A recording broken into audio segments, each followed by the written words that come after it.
channel, we take a lot of joy in homemaking, crafting community, and the art of holidays. Welcome to the neighborhood. I'm so glad you're here. Today we're prepping for a cookie party where I'll be serving a ton of different cookie types. This video is filmed over the course of a few days where I prep the cookie dough in advance, freeze it, and then the day before the party bake it all together. Also, we have a super cute gift idea that we're starting out with for friends or family that is affordable and adorable. So thanks for joining us. So starting out, we've got some cinnamon that we're going to be mixing together with some other spices to make a winter spice mix. Cinnamon is going to make up the bulk of this recipe, so that's why I'm using the biggest container here of that spice.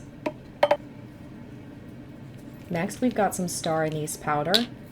Usually star anise comes in whole spices. They look like little stars, so you might need to purchase this online in order to get it in the ground version.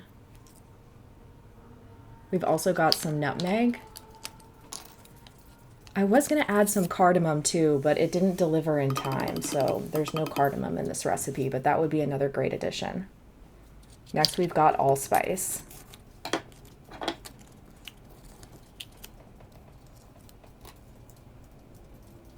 You'll see later these make super cute little mason jar gifts. Got some ground ginger now. And some ground cloves. Cloves is another one where it often comes in whole spices. Amazon was really cheap for all of these, so that's what I would recommend. This ingredient I had never heard of before, but I had just found it because I was like, man, vanilla would be so good in this spice mix. And you know, usually I'm used to getting vanilla in an extract format. So finding it in a powdered form was just really fun, and it added a nice extra layer to this spice. The last spice that you saw there was just orange peel powder, basically like dried powdered orange zest. The reason why I wanted to make this so complicated with so many different spices is because if I'm going to use just a couple of spices, I'll just keep them separate. There's not really a need to mix them together beforehand. But if you're going to be planning on using like 10 different spices, it can make it so much more convenient to have it already mixed. So this will just be a fun flavor profile that, you know, with a really complex, deep, rich flavor that maybe a lot of the people that I'll be giving this to wouldn't just on the daily, you know, mix up for a recipe, because it's not practical at that point if you're just like making dinner or a snack or something to pull out 10 different spices and mix them together.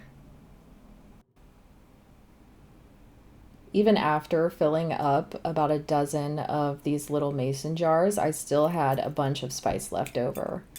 So I just reused that cinnamon big plastic container to keep the rest of the spice mix in that I have extra. So I'll definitely be using that later in this video. I use it to make some spice cookies, and then when I actually have this cookie party, I use it to mix with apple cider for some extra spiced cider for the party. It was really good.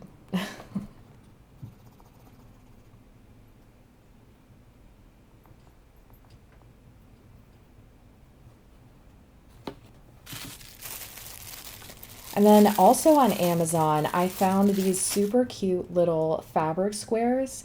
They're just scrap pieces of fabric, about 4-inch cubes, and I just pulled out the red and green of the options to make it Christmas themed, since this was near Christmas. They fit perfectly on these little mason jars. Isn't that so cute?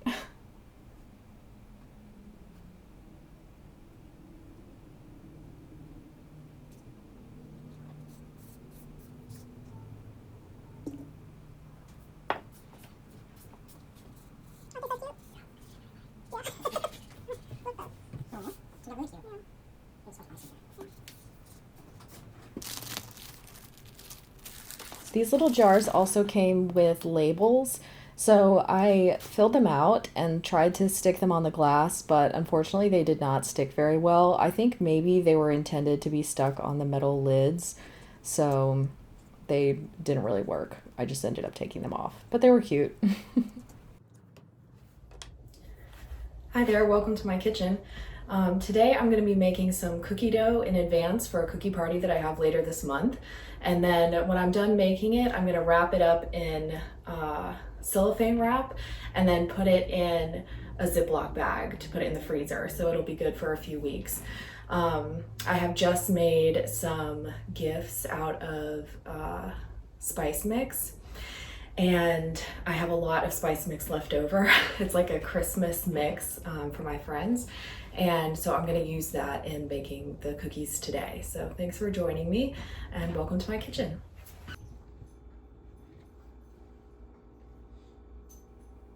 For all the cookie recipes that I'm gonna be using today, I got them from this holiday cookie cookbook magazine by Food Network. They've got a lot of really cute options there. And then this is just the Christmas mix that we made earlier.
The next thing I'm going to be making is a few treats for the cookie party. So there's going to be 3 treats and 3 cookies.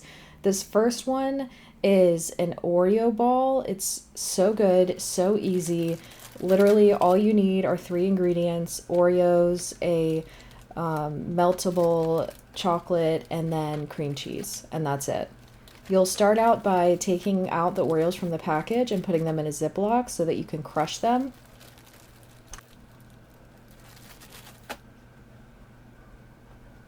Then just crush them up.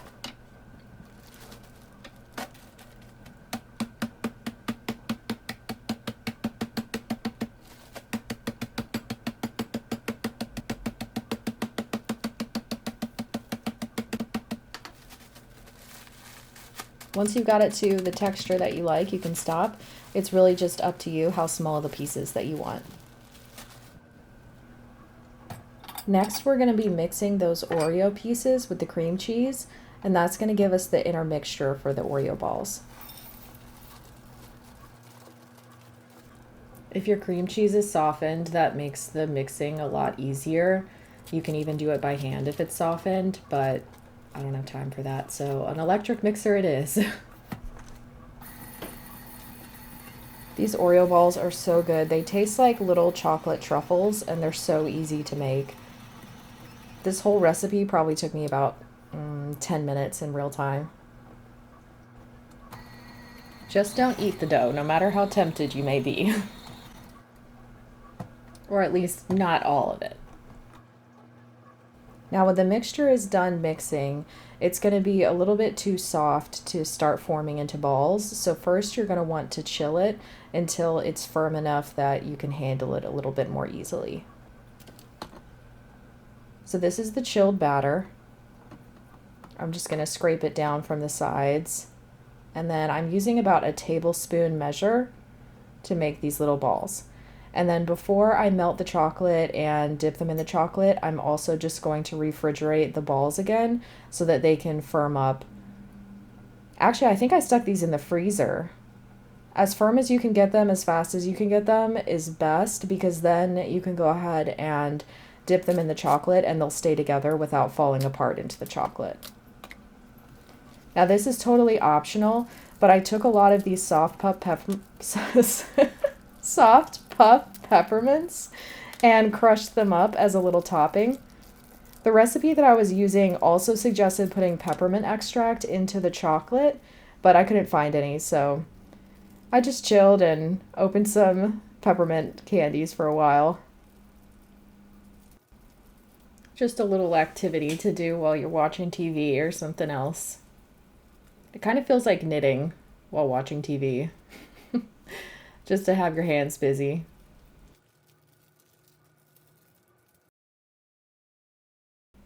Once you get them all unwrapped, then you're just going to want to crush them up like you did the Oreo candies.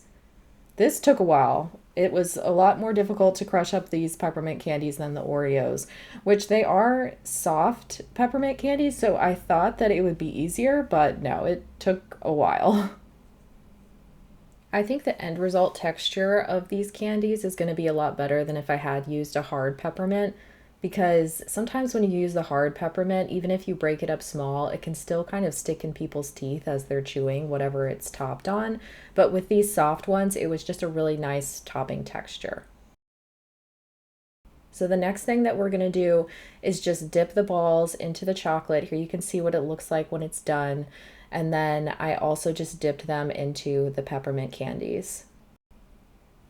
Next up, we're going to be making the fudge. Unfortunately, some of the footage was lost, so this is the completed result, but it's a super simple recipe. Basically, all you need to do is just melt some chocolate chips with a small can of sweetened condensed milk and 2 tablespoons of butter, and then that's it. Then you just put it in a oil and aluminum foil lined pan and just chill it until it's ready. I also topped mine with sprinkles. This smooths out so beautifully when you work with it for a minute. It gets this really glossy look on the top. And that's it. Super simple fudge.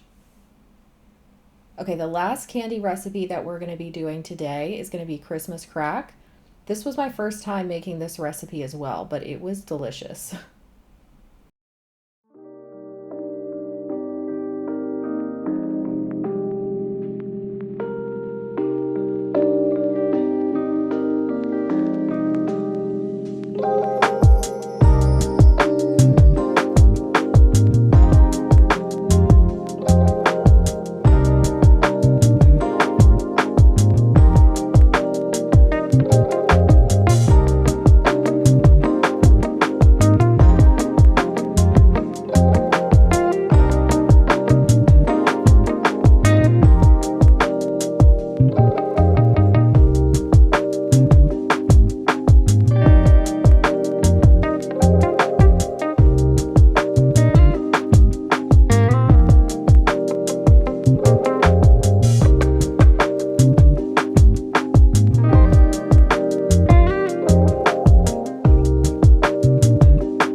welcome to my kitchen. My name's Elizabeth if you're new. Today I'm going to be prepping some cookie dough, or taking some cookie dough that I already prepped and baking it. And this is all for a Dirty Santa party that I'm having tomorrow night. So I'm really excited to make everything over this weekend. I made some stuff in advance. So I made the cookie dough in advance. I also made the Christmas crack, Oreo balls, and one other thing. Fudge. I made fudge too. So I have an assortment of candies. I'm going to be making cookies, and then also today I'm going to be making popcorn balls for the first time. So hopefully that turns out okay. But I'm excited to get started rolling out the cookie dough and baking them up. So thanks for joining.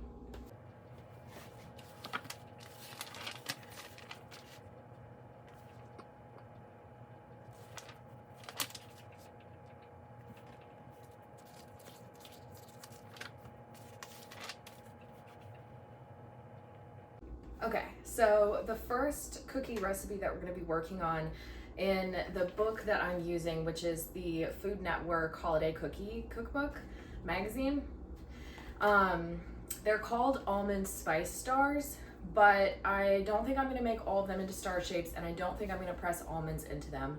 Instead of the seasoning that it called for, I used my own Christmas mix that I had made, and so it looks like for this recipe, instead of rolling it out with flour, we're going to be rolling it out with confectioner's sugar, and then we're going to get it to about 1/4 of an inch thick and then cut it out into shapes. So that's what I'm going to prep for. And then the weird thing is that it has us, once we cut it out into shapes and put it on the pans, it actually has us freeze the dough for about an hour after that before we bake it. So that's interesting. So I'm going to do that dough first, and then I'll roll out the hot cocoa dough after. But that's the plan.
Kitchen is a mess, but that's okay.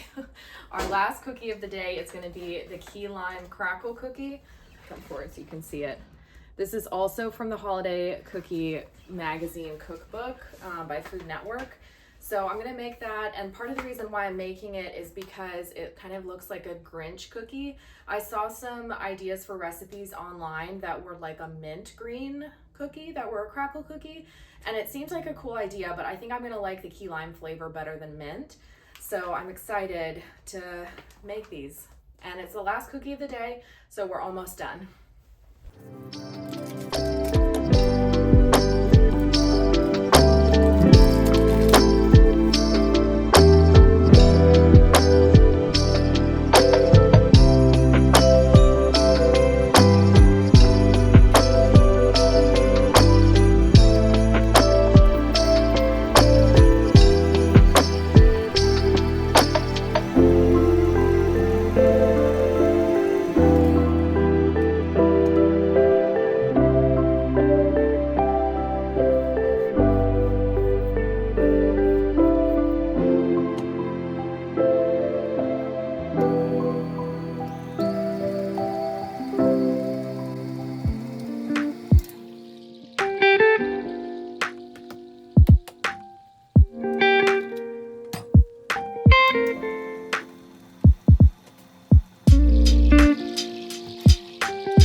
key lime cookie. It's so good. It's like, see how thick it is? It's very, like, the key lime comes out a lot. It's very light and fluffy, and really cakey is like the best way that I know how to describe it, because it just has this like really light texture. It's so good. It's so good. I tried the other two cookies and I like them. I like the flavor of them, but they are more of like a classic crunchy cookie, which is not really my favorite vibe. I definitely prefer this more cakey kind of texture. I think my favorite is like a very chewy cookie dough, or cookie. Yeah, cookie dough is great too, but I like a very chewy cookie. And none of these were that like really chewy consistency. So some other baking day, you know, I'll make some chewy cookies, but for now, these all have been really great flavor wise, and I love the texture of the key lime.